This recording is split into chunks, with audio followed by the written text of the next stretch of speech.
Hello friends, welcome to target online exam. यहाँ से start होता है मौर्य वंश। आप सभी लोग वीडियो को लास्ट तक जरूर देखिएगा, यहाँ से आपका रिवाइज हो जाएगा। तो चलिए स्टार्ट करते हैं। चंद्रगुप्त मौर्य सन कब से कब तक का माना जाता है? 322 ईसा पूर्व से 297 ईसा पूर्व माना जाता है। पॉइंट नंबर फर्स्ट है, नंद वंश के पश्चात मगध पर किस राजवंश ने शासन किया है? मौर्यों ने शासन किया है। नेक्स्ट है, मौर्य युग की पहचान किस प्रकार के मृद भांड से होती है? मौर्य युग की पहचान उत्तरी काले पॉलिश मृद भांड से होती है। नेक्स्ट है, मौर्य वंश का संस्थापक कौन था? चंद्रगुप्त मौर्य था। घनानंद को हराने में किसने चंद्रगुप्त मौर्य की मदद की थी? चाणक्य ने मदद की थी। किसकी मदद की थी? चंद्रगुप्त मौर्य की। चंद्रगुप्त मौर्य का प्रधानमंत्री कौन था? चाणक्य था। प्रधानमंत्री कौन था? चाणक्य था। चाणक्य के अन्य नाम क्या थे? विष्णुगुप्त व कौटिल्य थे। नेक्स्ट है, चाणक्य द्वारा लिखी पुस्तक कौन थी? अर्थशास्त्र। अर्थशास्त्र किसने लिखी है? चाणक्य ने लिखी है। अर्थशास्त्र किस विषय पर आधारित पुस्तक है? राजनीति पर आधारित पुस्तक है। नेक्स्ट है, किस पुस्तक की तुलना मैकियावेली के प्रिंस से की जाती है? कौटिल्य का अर्थशास्त्र। नेक्स्ट है, मालवा, गुजरात एवं महाराष्ट्र को किस शासक ने पहली बार जीते हैं? चंद्रगुप्त मौर्य ने पहली बार जीते हैं। नेक्स्ट है, मौर्यकाल में शिक्षा का सर्वाधिक प्रसिद्ध केंद्र कौन सा था? मौर्यकाल में तक्षशिला थी। नेक्स्ट है, चंद्रगुप्त मौर्य किस धर्म का अनुयायी था? चंद्रगुप्त किस धर्म का अनुयायी था? जैन धर्म का। नेक्स्ट है, चंद्रगुप्त ने जैन धर्म की दीक्षा किससे ली है? भद्रबाहु से ली है। नेक्स्ट है, किस जैन ग्रंथ में चंद्रगुप्त के जैन धर्म अपनाने का उल्लेख मिलता है? जैन धर्म अपनाने का उल्लेख किसमें मिलता है? परिशिष्ट पर्वन ग्रंथ, ये कौन सा ग्रंथ है? जैन ग्रंथ है। नेक्स्ट है, चंद्रगुप्त ने सिकंदर के सेनापति सेल्यूकस निकेटर को कब हराया था? 305 ईसा पूर्व में हराया था। सेल्यूकस निकेटर ने अपनी किस पुत्री की शादी चंद्रगुप्त के साथ की है? कार्नेलिया की शादी चंद्रगुप्त के साथ की है। नेक्स्ट है, सेल्यूकस निकेटर का वह राजदूत कौन था जो चंद्रगुप्त के दरबार में रहा था? मेगस्थनीज। मेगस्थनीज चंद्रगुप्त के दरबार में रहा था। मेगस्थनीज द्वारा लिखी गई पुस्तक कौन सी थी? इंडिका थी। नेक्स्ट है, मेगस्थनीज ने पाटलिपुत्र को किस नाम से पुकारा है? पालिव्रोथा के नाम से पुकारा है। पाटलिपुत्र को पालिव्रोथा के नाम से पुकारा है। नेक्स्ट है, किस पुस्तक में पाटलिपुत्र के प्रशासन का वर्णन उपलब्ध है? इंडिका में उपलब्ध है। पाटलिपुत्र के प्रशासन का वर्णन इंडिका में उपलब्ध है। नेक्स्ट है, किसके ग्रंथ में चंद्रगुप्त का विशिष्ट रूप से वर्णन है? विशिष्ट रूप से वर्णन विशाख दत्त ग्रंथ में है। नेक्स्ट है, चंद्रगुप्त ने अपना अंतिम समय किस स्थान पर बिताया है? कर्नाटक के श्रवणबेलगोला में। नेक्स्ट है, पाटलिपुत्र को किस शासक ने सर्वप्रथम अपनी राजधानी बनाया है? चंद्रगुप्त ने बनाया। किसको? पाटलिपुत्र को सर्वप्रथम अपनी राजधानी बनाया है। नेक्स्ट है, किस अभिलेख से यह साबित होता है कि चंद्रगुप्त का प्रभाव पश्चिम भारत तक फैला हुआ था? रुद्रदामन का जूनागढ़ अभिलेख में। नेक्स्ट है, किस ग्रंथ में चंद्रगुप्त के लिए वृषल, निम्नकुल तथा कुलहीन शब्द का प्रयोग किया गया है? मुद्रा राक्षस में चंद्रगुप्त के लिए निम्नकुल और कुलहीन शब्द का प्रयोग किया गया है। किस मौर्य राजा ने दक्कन पर विजय प्राप्त की थी? चंद्रगुप्त ने दक्कन पर विजय प्राप्त की थी। नेक्स्ट है, चंद्रगुप्त मौर्य की दक्षिण विजय की जानकारी किन तमिल ग्रंथों से मिलती है? अहनानूर और पुरनानूर से। अहनानूर और पुरनानूर ग्रंथ से मिलती है। ये कौन से ग्रंथ है? तमिल ग्रंथ है। नेक्स्ट है, चंद्रगुप्त मौर्य के समय की बनी सुदर्शन झील का पुनर्निर्माण कार्य किसने कराया है? सुदर्शन झील का पुनर्निर्माण कार्य किसने कराया है? चक्रपालित ने कराया है। यहाँ से स्टार्ट होता है बिंदुसार। समय क्या है? 297 ईसा पूर्व से 273 ईसा पूर्व है। चंद्रगुप्त मौर्य का उत्तराधिकारी कौन था? बिंदुसार। चंद्रगुप्त का उत्तराधिकारी बिंदुसार। बिंदुसार मगध की गद्दी पर कब बैठा था? 298 ईसा पूर्व में बैठा था। बिंदुसार किस अन्य नाम से जाना जाता है? अमित्र घात के नाम से जाना जाता है। बिंदुसार किस धर्म का अनुयायी था? आजीवक संप्रदाय का अनुयायी था। नेक्स्ट है, बिंदुसार के दरबार में कौन सा यूनानी राजदूत आया था? डायमेकस आया था। बिंदुसार के दरबार में मिस्र के शासक ने कौन से राजदूत को भारत भेजा था? डायोनिसस को भारत भेजा था। बिंदुसार के दरबार में जो मिस्र के शासक थे, उन्होंने भारत में कौन सा राजदूत भेजा था? डायोनिसस राजदूत को भारत भेजा था। नेक्स्ट है, जैन ग्रंथों में बिंदुसार को क्या कहा गया है? सिंहसेन कहा गया है। बिंदुसार के शासन काल में कहां पर दो विद्रोह हुए थे? तक्षशिला में दो विद्रोह हुए थे। तक्षशिला विद्रोह को दबाने के लिए बिंदुसार ने किसे भेजा था? पहले सुसीम और बाद में अशोक को भेजा था। यहाँ से स्टार्ट होता है अशोक। समय क्या है? 269 ईसा पूर्व से 232 ईसा पूर्व है। बिंदुसार का उत्तराधिकारी कौन था? अशोक। बिंदुसार का उत्तराधिकारी अशोक था। वह मौर्य शासक कौन था जिसने राज सिंहासन पर बैठने के लिए अपने बड़े भाई सुसीम की हत्या की थी?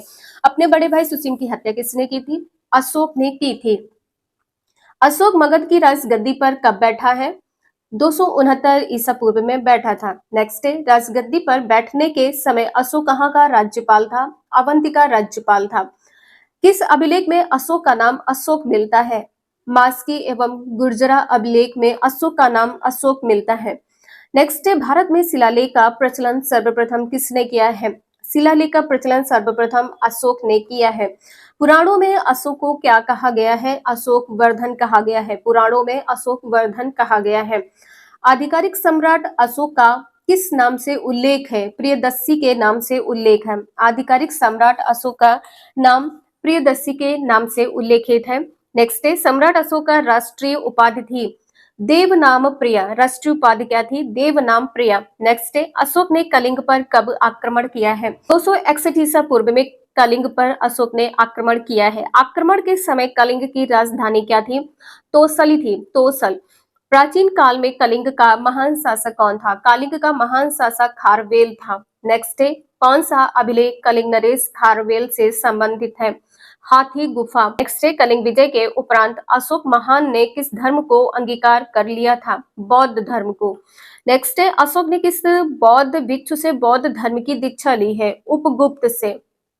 नेक्स्ट है, अशोक ने बौद्ध धर्म के प्रचार के लिए अपने पुत्र महेंद्र और पुत्री संघमित्रा को कहाँ भेजा है? श्रीलंका भेजा था। नेक्स्ट है, अशोक द्वारा बौद्ध धर्म के प्रचार के लिए भेजे गए प्रचारक महादेव का गंतव्य स्थान क्या था? महिषमंडल था। गंतव्य स्थान क्या था?